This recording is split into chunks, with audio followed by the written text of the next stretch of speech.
Has anyone given it a try and realized after a while or after trying a few times that these applications are not meant for you? Cheers. Story 1. It just shatters my self-esteem every time I download them. Zero matches for months, or the only ones that do are bots trying to sell OnlyFans. I am over it. Story 2. Getting unmatched, people canceling last minute or not showing up to dates really hurts self-esteem. Life is much more fun when I focus on myself and do my own thing. Story 3. They used to be good. Not anymore. There is a paradox where women sign up to find a 1% man. The problem is those types of men do not need to use dating apps. So everyone is stuck in limbo, with men messaging hundreds of women each day hoping for a reply, and women just browsing until Prince Charming arrives, which is unrealistic. The only reason these apps still exist is the amount of false hope being circulated, and because everyone is too busy paying their mortgage or rent to invest effort into real-life dating, which often does not yield worthwhile results. Story 4. I don't get any traction or matches. Whatever women want, I don't have. I completely quit dating altogether. Story 5. I have done 2 tours on Hinge and the same things happened both times. At a high level, it was easy to get matches. Among those matches, most turned into conversations. Of course, some people never responded to an initial message, or the conversation went nowhere fast, such as one-word answers or awkward exchanges. From the people who genuinely showed some interest via messaging, many turned into dates. But that is where things got difficult. On the dates, I often felt like I was talking to a different person in real life than I was on the app. Many times, it became clear the person just wanted to vent or have a therapy session on a first date. I only really dated one person seriously from Hinge, and the relationship ended after 4 months. I thought it was going incredibly well, but they said I was not the one and moved on. This leads me to my last point. I think people are obsessed with finding the one, and the apps have made it a manufactured process. Instead of getting to know someone and connecting on a deeper level, people operate under incredibly tense criteria and predetermined timeframes. If they are no longer meeting their standards or needs, they get right back to swiping instead of trying to understand the situation and nurture something real, even if it is uncomfortable. Story 6. Decline in quality from the owning company, to be honest. Most require money from men. Bumble was supposed to put the opener in women's hands, so they needed to be creative. There were a lot of low-effort openers, like just a period. Then they wanted to implement some can statements for women to use. Men get criticized for that. Many profiles are just uninspiring. Complaining about men, looking for a real man, having a list of demands, lying or hiding having children. Yes, I understand why. But I do not have nor want any, especially young ones, bot problems and check my Instagram type of posts. Plus, I do much better through other methods like cold approaches, meeting women while doing things I enjoy such as gaming and riding motorcycles. It actually saves me time and effort to be off the apps because I can do the initial vibe check without needing to spend 2 to 3 days of random texting to figure out if I should ask her on a date or keep chatting based on what I can only perceive as her comfort level through text. I can do that in 5 minutes or less in person. Story 7 of models. Ethically non-monogamous. Be at least X feet. At least X inches. Earn at least X amount. Not into casual flings or hookups. Hit me up if you are black or mixed. No Asians, sorry. 3 years on those. 1 date. Story 8. I'm gonna be honest. I don't get very many matches, and the few I get I do not like. I'm not a tall guy, nor am I an Instagram fitness model, but I work out, and while I don't have a six-pack, I don't think I look bad either. Still, after having Tinder for almost a year, I only have around 6 matches. I even paid once to see who liked me, and I was disappointed. It might sound harsh, but I thought I could be a bit more attractive, at least enough to get a woman who rates a 5 and looks to like me. It might seem shallow, but I really don't want to date morbidly obese people or transgender women. Nothing against them, but I am just not open to dating transgender women. The same with Bumble, so I decided to quit dating apps altogether and resign myself to being alone for the rest of my life. I go to the gym and have friends, but I am not open to approaching strangers on the street because I feel it is extremely disrespectful. I won't change my mind about it. Mostly because I live by treat others as you would like to be treated, and feel like someone approaching me in the street is disrespectful and offensive. Story 9. Tinder, Bumble, Hinge, and similar dating apps exist to separate lonely people from their money, regardless of who they are.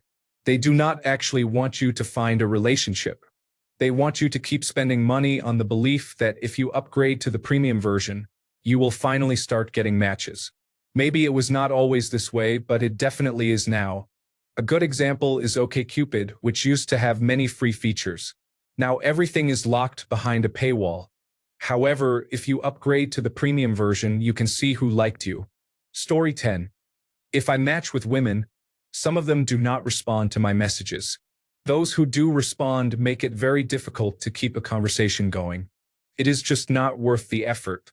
Story 11. I tried them, but I never got any matches. It started to affect my mental health. I would rather be single and lonely than actively failing and knowing I am not being chosen. Story 12. I get nothing out of it, not even a like.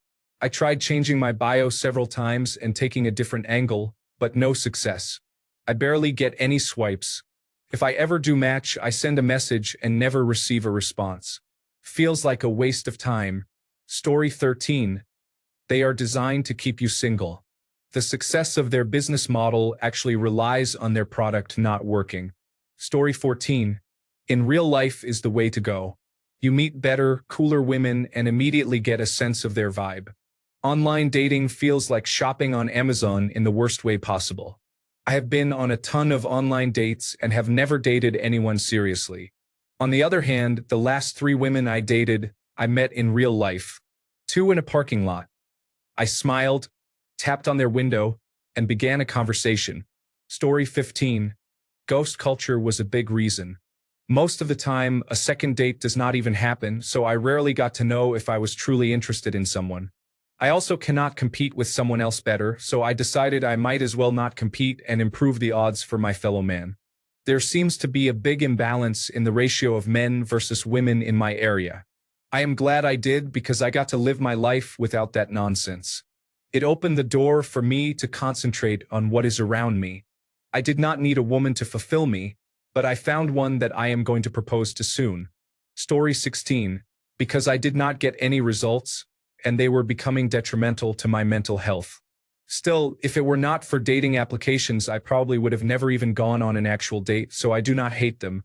I ended up having a shorter casual relationship with a woman I met on Tinder.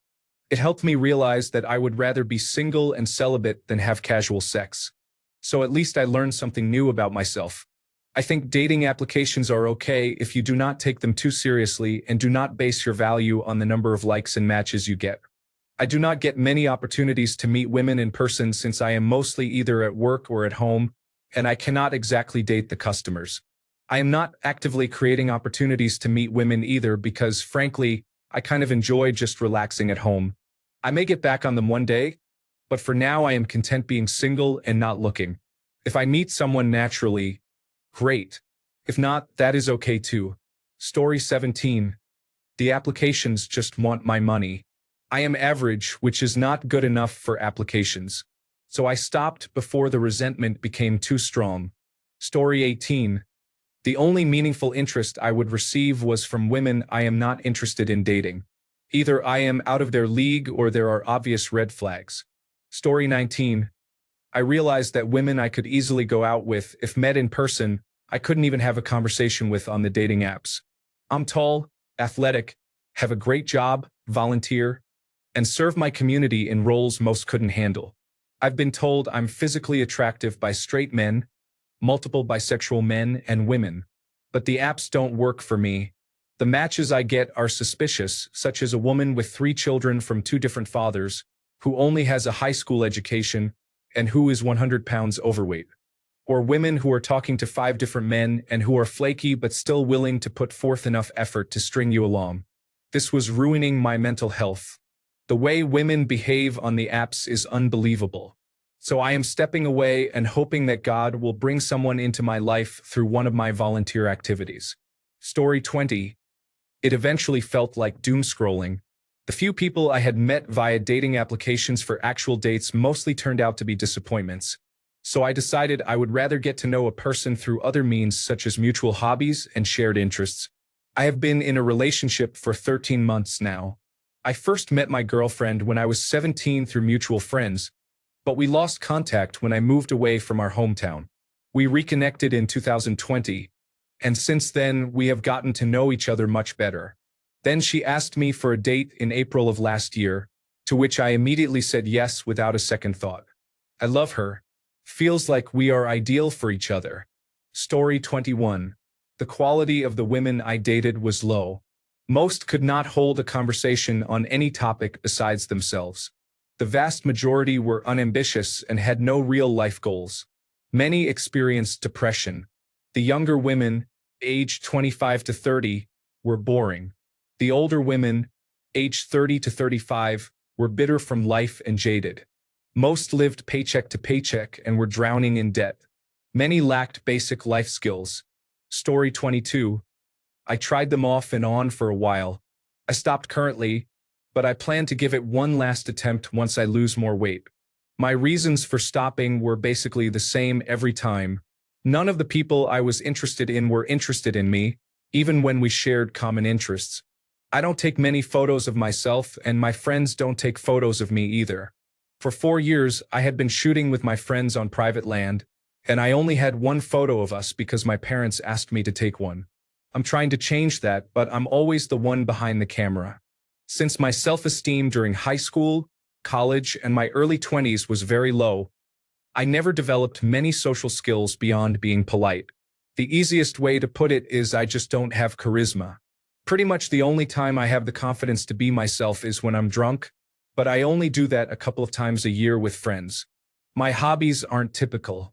I also don't have much interest in doing things I'm not interested in, which makes me think I'm probably not cut out for a relationship altogether. Overall, I'm just not cut out for it. Maybe it will be better when I reach my target weight or move to the office, but I kind of doubt that. I'm thinking in a year or two, if I can't make progress in finding a relationship, I'm going to forget it and move on. Story 23. I remember when Tinder was released. I was a senior in college. I was so excited that there was an app to meet and date people. Then everyone started using it just for hookups.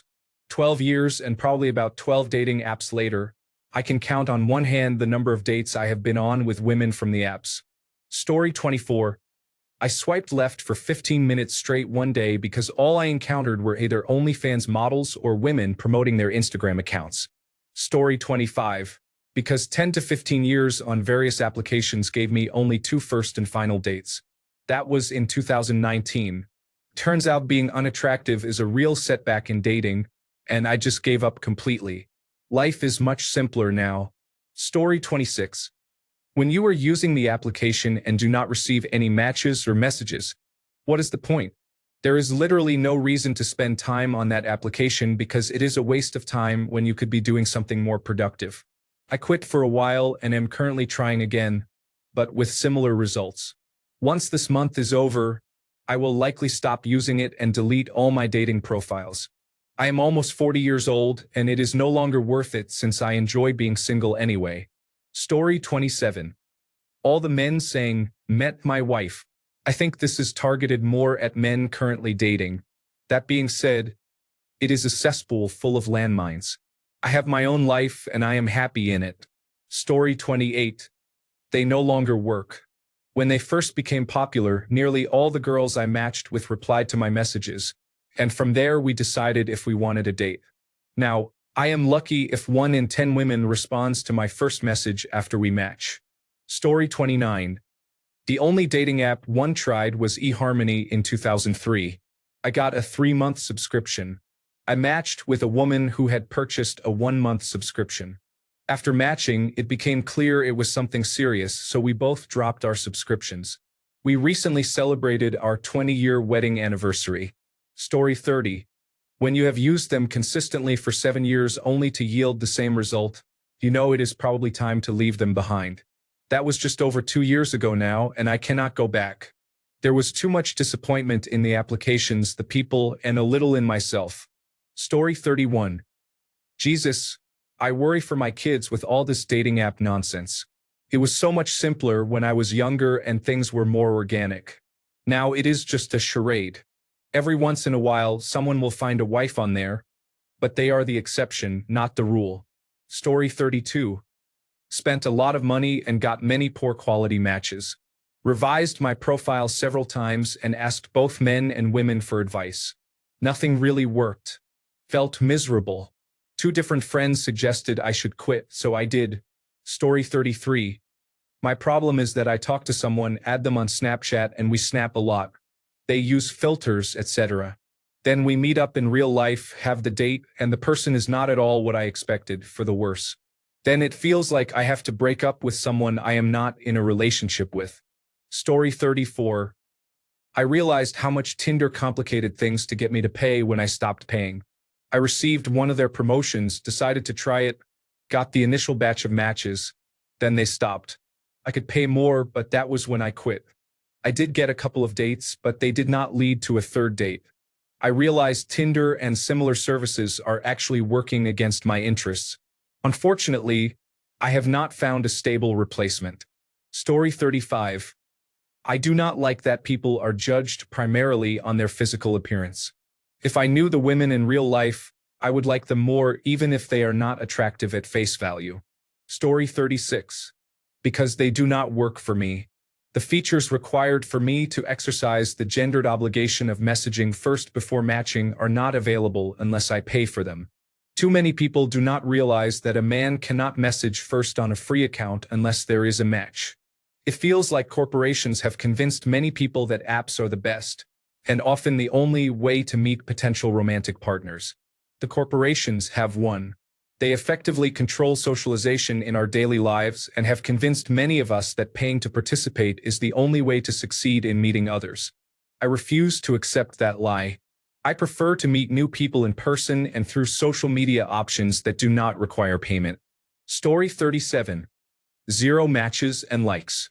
Did not want to spend $60 a month for premium to possibly get better results from automated systems. Story 38. They have released statistics showing that the algorithm is almost immediately stacked against you. They want you to stay on the apps and pay for their services. It is a business. They cannot make a profit if you meet someone. The average man has to swipe 300 times to actually get a match. That is a lot of work when the majority of women only swipe right on the top 5% of men all the time. Most women ignore 95% of men on the apps. These statistics can be really depressing. A woman may reject you on the apps, but if she met you in real life, you might actually have a chance. Story 39. They were great in the early 2000s, but they just do not work anymore. Too many paywalls, and even when you subscribe, far too many features that made online dating easy and accessible have been removed in favor of swipe culture and keeping you on the app as long as possible. Story 40. The day I met my wife, we both deleted them. I am thankful I never have to use them again. Our 2-year anniversary is coming up next month. Story 41. I have gone on and off for the past 10 years or so. I have had some good dates, bad dates, hookups, and a 3-month relationship. It is a way to meet people you may not have had the chance to meet face to face, but it also presents physical, mental, and financial dangers. Story 42. Catfished twice. 3 other women expected me to do everything. Plan, pay, lead the conversation. One woman just drank water after choosing the bar or restaurant to meet at, and she wasn't very interesting. 5 women did not show up at all. I've only had one really good date, even though I knew we weren't compatible. She actually showed up later in the evening when I told her my plans to meet friends, and we had a little flirty fun, but it was more as friends by that point.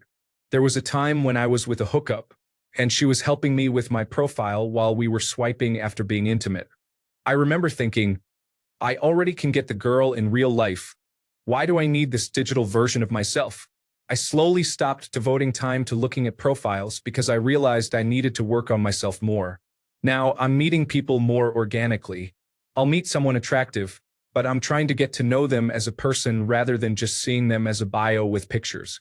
I think it takes someone special to deal with me and my shortcomings, so I prefer to try to make friends first and see where it goes, rather than going for a date right away. Story 43. I quit the dating apps while I was still single because, although they can work for casual encounters, they were quite toxic. It seemed many users had problems, and there was a reason they were on the apps. I used the apps during 2 periods of my life a few years apart. The second time seemed worse. Examples include 1. After just matching on a Wednesday, they would say, "Let's meet up Friday." I would reply, "I can't this Friday because I have work and a family event Saturday. Are you free Sunday?" They would either block me or say, "Wow, I guess you're not serious. I'd make time for you."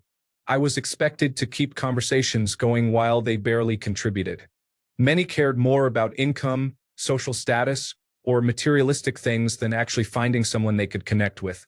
I was rejected for being too short, at 5 feet 10 inches by a few users. This never happened during my first time using the apps. Some were on a break with a boyfriend, still in relationships, or freshly broken up and trying to rebound. Veteran users claimed to be looking for something serious but blamed all the drama on others.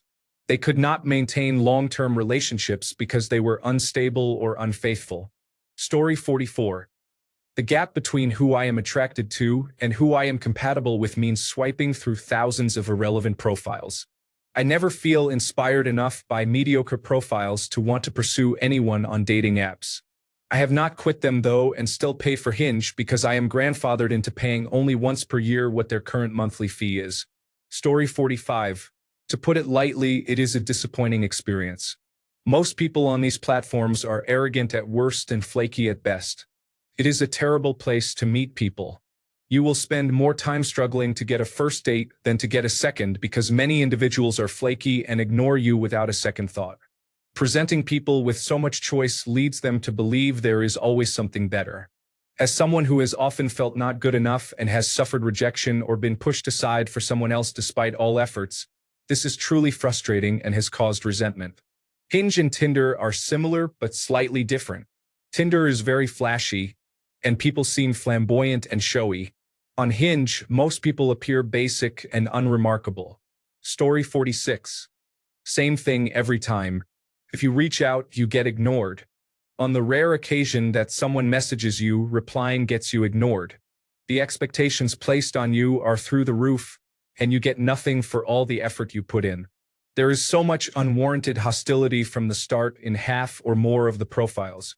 It is apparently a losing game designed to keep you miserable and paying up.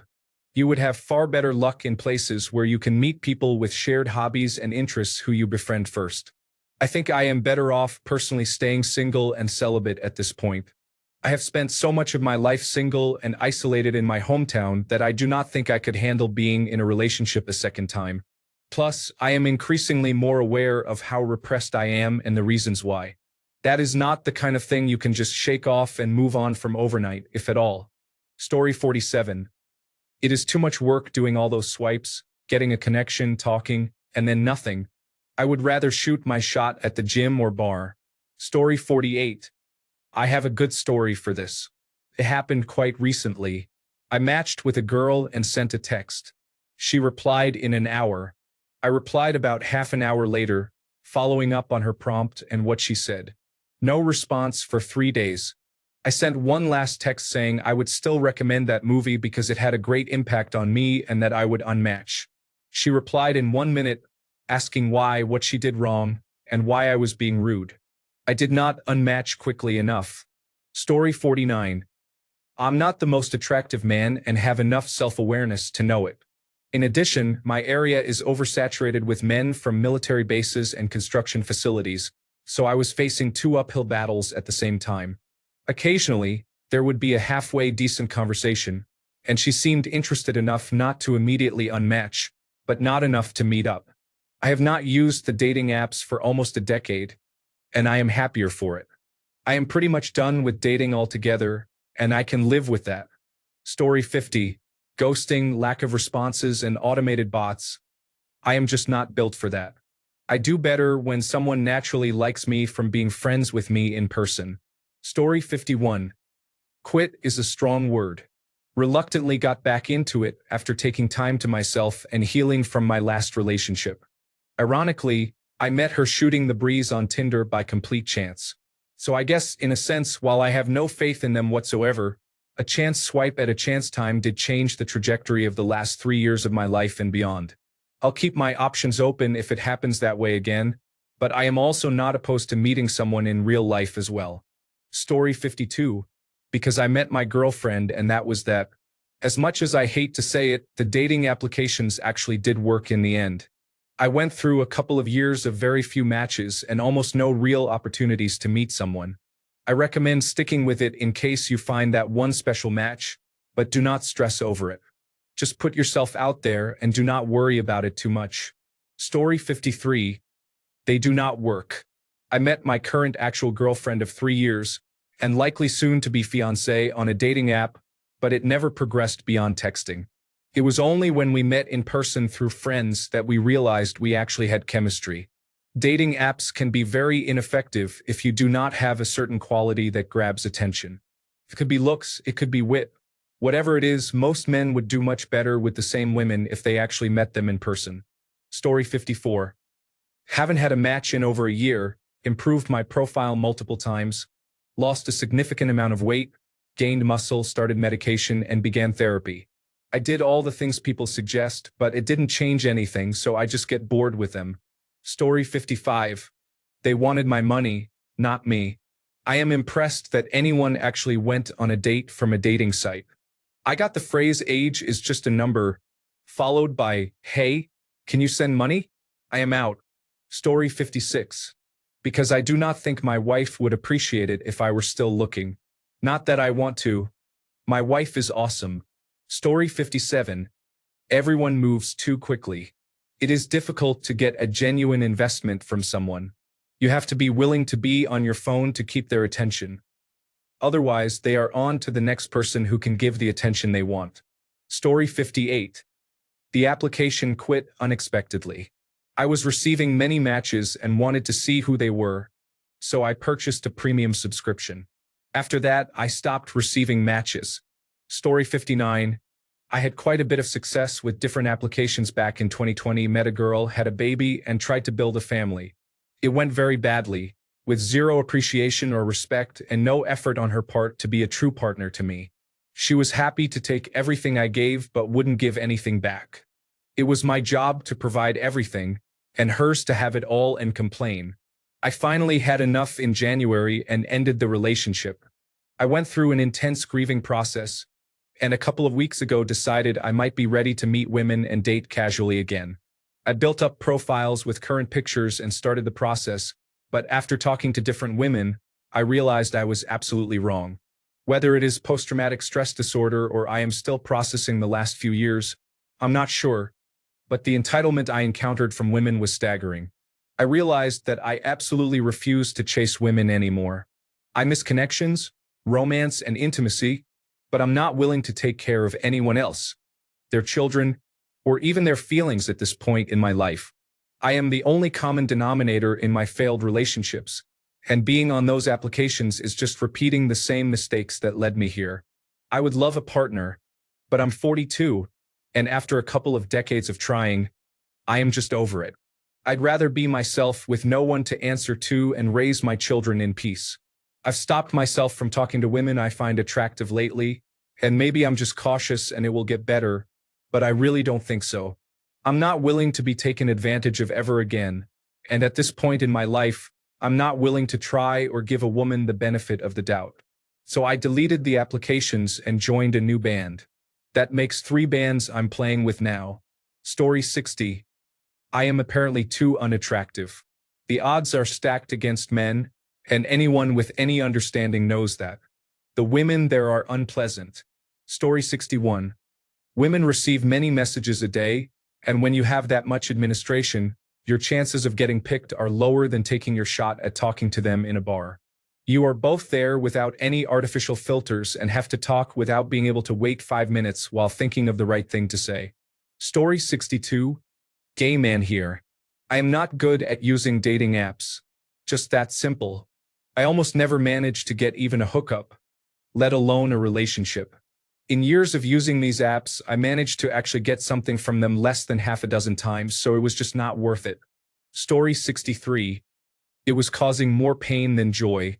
A huge blow to my self-image, and I realized that was the source. I met my current partner in real life, and I couldn't be happier. She fell for me because of who I am. Story 64. Gay male here. I haven't quit yet, but I'm close to that mark. Everyone disappears, nobody is serious. Many agree to meet up and don't follow through. Anyone I actually meet and vibe well with, who I ask for a second date, usually agrees and then disappears afterward. I don't get it. I like to think I'm a good person, successful, and I don't think I'm unattractive. I take care of myself physically. I think I have a lot to offer a potential partner, but so far, my only experience is that what I bring to the table isn't what anyone wants. After years of trying, I'm starting to think there isn't anyone out there for me. Story 65, many reasons, but one that really stuck out to me the last time I tried was the way it was making me look at people on the app. Because you only have a limited number of swipes, you are more incentivized to swipe only on the people you really like. However, since you can see only one person at a time and a swipe is basically permanent unless you pay, you have to be extremely careful. Every person you swipe on has to be nearly perfect, or else you'll use up all your swipes and have to wait 24 hours or pay. In essence, this meant that rather than considering why I should swipe on someone, I was considering why I should not. It became less what's good about her and more what's wrong with her. Whenever I saw something that put me off in some way, no matter how small, I would think, no, not wasting a swipe on her. If I met any of these women in real life, I am sure I could have a perfectly pleasant interaction. The very nature of these apps turns everyone into an object to swipe yes or no, and no matter how much you think you're above it, you'll likely succumb to it eventually. People deserve better. I hate thinking about others that way, and I hate to think I would be thought of like that too. Plus, I had no luck anyway, so it was a waste of time all around. Story 66. I didn't feel good enough for it. Months after therapy, going to the gym, and eating healthy, I still didn't want to. I finally feel at peace after all the difficulties I had to go through. Story 67. Never used them. I chose not to harm myself, let alone pay someone else for the privilege. Story 68. I quit dating applications because one eventually worked. Bumble put itself and all its competitors out of a job. Story 69. It was not worth the time investment, and the few times a match was made, it was not worth the financial investment to unlock the ability to contact the other person. Story 70. Before I met my fiancé, I had better results speaking to people in person. I like to think I am a handsome, confident guy who can talk to anyone. However, I am bad at taking selfies and always felt awkward trying to do so. I said, screw it. I am going to meet people the old-fashioned way. Story 71. Killed my confidence. I would only match with bots and women I was not attracted to.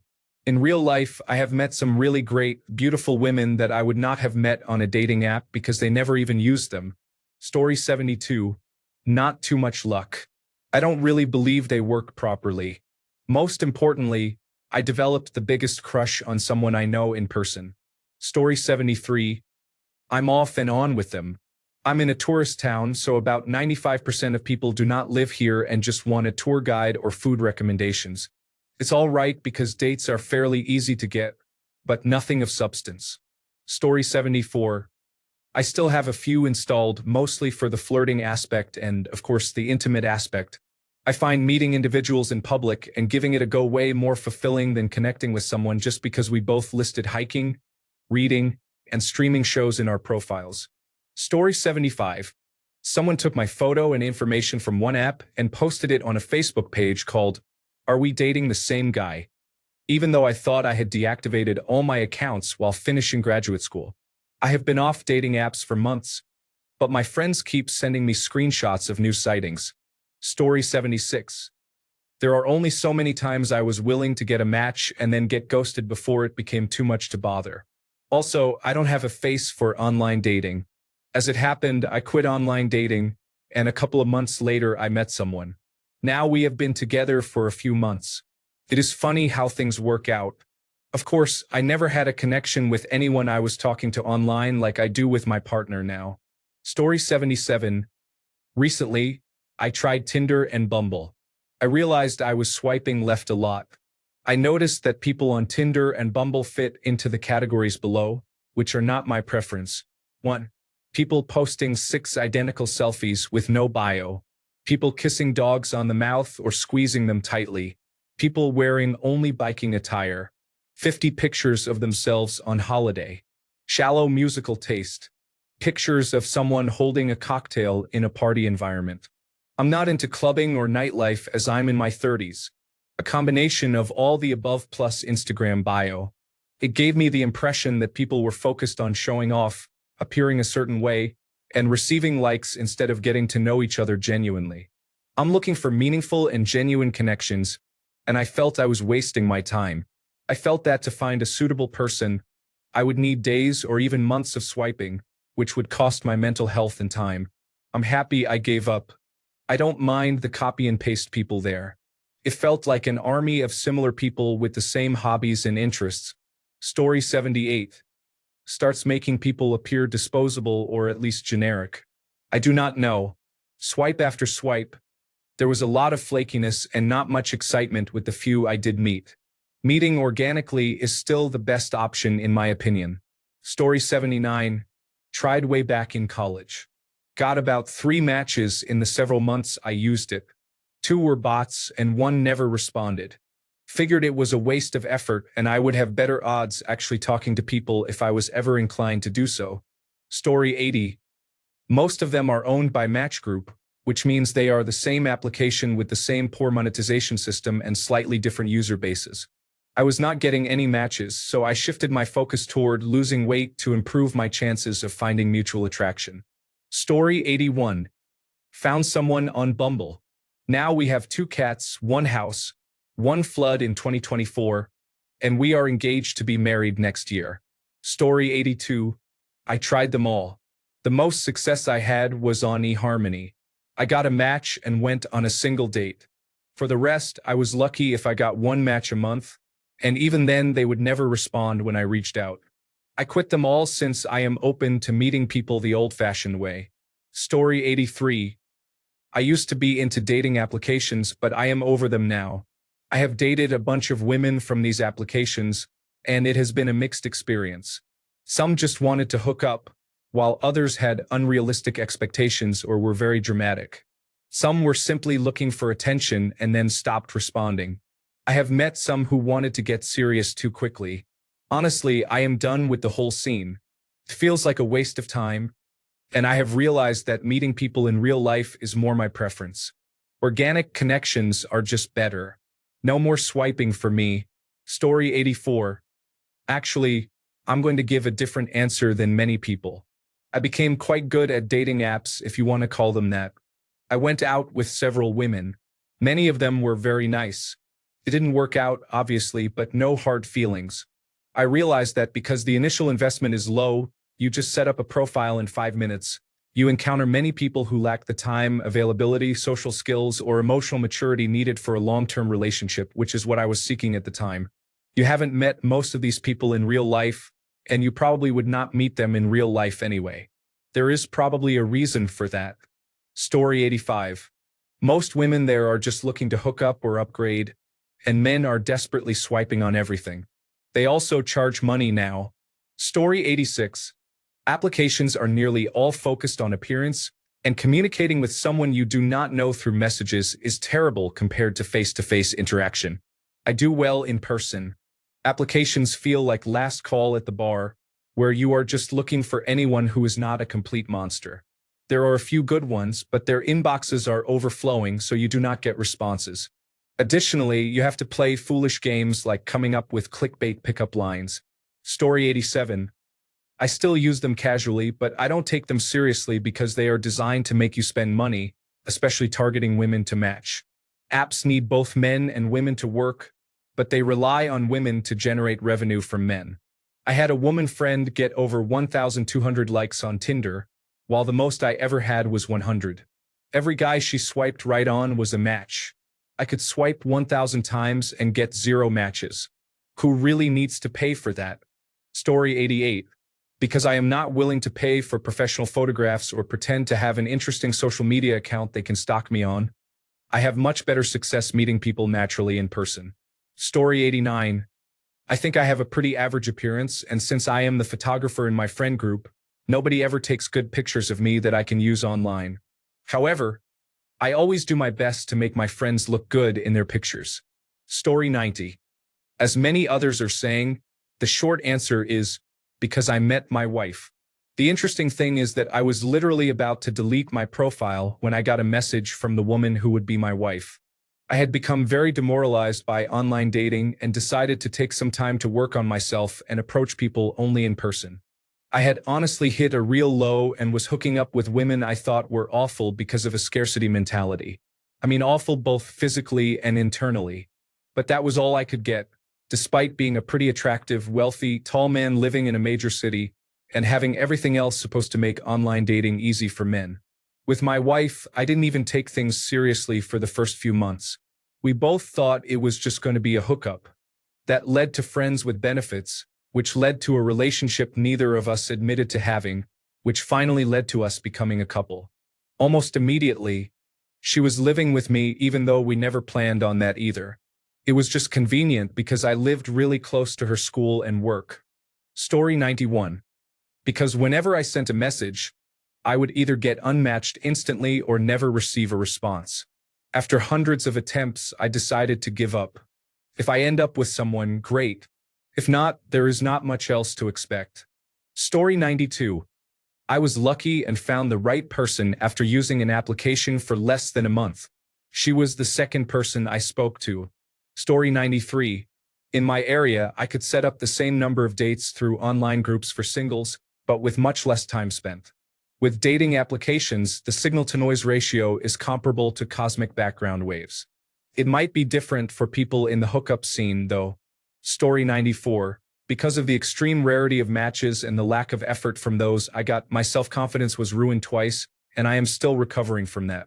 Story 95. Here are some reasons not usually mentioned. I have difficulty presenting myself well in the two-dimensional world, but I am better in the three-dimensional one. The women I meet in real life are always prettier and more interesting than those I could connect with on the apps. Could I try harder on the apps? Sure, but I think my appeal to a certain niche group of women does not translate well in compressed photos. I do not like the payment system and dopamine hits. The whole thing feels predatory and seems to be another app designed to fuel smartphone addiction at your monetary expense. There is a huge incentive to be typical. We all know that men with better finances and physical traits get more engagement, just like in real life. But the apps also heavily promote homogeneity. If you are a bit unusual, the apps will not funnel you into a special group to find your tribe. They will just make you disappear faster than a Chilean dictatorship. Story 96. My matches are mostly, from most to least common, one or more of the following. 1. Bots. 2. Charging a price from a list of sexual acts which is legal where I live but not what I'm looking for. This likely overlaps strongly with the previous category. 3. Obsessed with finding out how tall I am, which is on my profile because I was asked so often, and then getting upset with me for wasting their time when I tell them. 4. Only matching to tell me guys my height, 5 feet 9 inches, should not be allowed to exist. 5. Only matching to call me fat. I was quite weirded out by this one because she insisted on doing it in a roundabout way. And then these two one-offs. One person who was the most downright boring person I've ever spoken to. She seemed okay but would shut down anything that was not a serious discussion. I struggled with this because I am quite whimsical myself. She had absolutely zero hobbies or life outside her job and could not answer the question, "What are you interested in?" She did not object to the question. She just did not have an answer. An ex-girlfriend who was just matching to acknowledge seeing someone she knew, and that was it. Story 97. One girl said she was on the application because all she was interested in was cannabis and anal, and that I did not seem like the type. My mistake, my opening line usually does not revolve around that topic. Then one girl and I were getting along fine, but she ended things to get back together with an abusive ex. Later, a friend dated her. By his account, I avoided a difficult situation. 2 girls had horses. I have dated a horse girl before, so this was not unexpected, but both of these girls would only allow about 2 hours a week for dating. Eventually, A girl from high school reached out on social media. We have been together for 3 years. Story 98. I hate it. I have no issues getting matches or dates. Girls just want to have fun, so I try to have a fun conversation. Feels like so much effort and so shallow. I can tell within the first 10 minutes that I do not want to see them again. I have been hurt by enough exes that I do not want to look for love anymore. Story 99. I quit because I am the type of person who is more of a smooth talker than someone who cares about how well I stage my online persona. Results were much better in real life than in that world, from the perspective of the quality of people you attract, based on my personal experience. Story 100. They are not good. As a man, you are competing with many other men. It is a poor representation of what someone will get with you, so it is realistic to assume you are missing out on someone you are likely better than. I am pretty attractive but not photogenic, so I do not get many matches within my own league. It is difficult all around. It is much easier to date organically. Story 101. I feel transformed into a bland paste that contributes to turning other humans into an increasingly blander and angrier paste. Story 102. 3 categories. 1. They just want to have sex. They want something serious too quickly.